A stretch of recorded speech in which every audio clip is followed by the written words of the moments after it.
ஒன்டி பண்டி love story. அதாவது இந்த படத்தோட ஒன்லைன் ஸ்டோரி எடுத்துக்கிட்டாங்கனாக்கா, 2 ஃப்ரெண்ட்ஸ் இருக்காங்கோ. அவங்க அந்த ஊர்ல பார்க்குற எல்லா இடத்துலயும் லவ் பண்ணிக்கிறாங்க எல்லாரும். இவங்க சிங்கிள்ஸா இருக்காங்க. இவங்களுக்கு வந்துட்டு ஒருத்தர் வேணும் அப்படின்னு ட்ரை பண்ணுறாங்க. நம்ம ஹீரோ வந்துட்டு அவர் ஃப்ரெண்டுக்கிட்ட சொல்கிறாரு, எனக்கு ஒரு பொண்ணு வேணும்னு சொல்லிட்டு. பட் அந்த பொண்ணை வந்துட்டு அவர் ஃப்ரெண்டு வந்து லவ் பண்ணிடுறாரு. இதனால நடக்கிற இவங்க ஃப்ரெண்ட்ஷிப்பில் என்ன? இதை அவருக்கு காட்டி கொடுத்தது யார்? இந்த ட்விஸ்ட்டு இப்பயே போட்டு உடச்சிட்றேன். அந்த பொண்ணோட அப்பா தான் வந்துட்டு, பாருப்பா நீ லவ் பண்ண பொண்ணு உன் ஃப்ரெண்டு கரெக்ட் பண்ணிட்டான் அப்படின்னு சொல்லும்போது, அவன் போய் சண்டை போட்டு அங்கே 2 பேர் பிரிஞ்சுறாங்க, 3 பேர் பிரிஞ்சுறாங்க. கிளைமேக்ஸில் அந்த பொண்ணுக்கு வந்து கல்யாணம் ஆகிடுது. அந்த கல்யாணம் ஆகிட்ட அப்புறம் ஃபஸ்ட் நைட்டில் வந்துட்டு அவங்க கெடுத்து விட்டுறாங்க, இல்லை எனக்கு தான் வேணும்னு சொல்லிட்டு.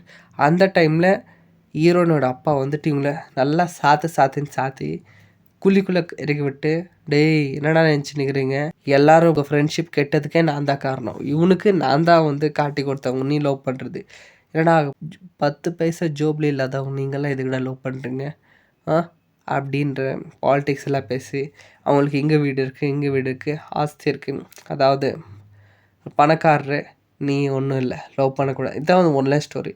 ஃப்ரெண்ட்லியாக ஒரு வாட்டி வேணால் கன்னடா மூவிக்கோசம் ட்ரை பண்ணலாம். ஸ்டோரி எனக்கு ரிவ்யூ எப்படி இருந்துச்சு அப்படின்னு சொல்லிட்டு லைக் அண்ட் ஷேர் சப்ஸ்கிரைப் பண்ணிக்கோ. தேங்க்யூ.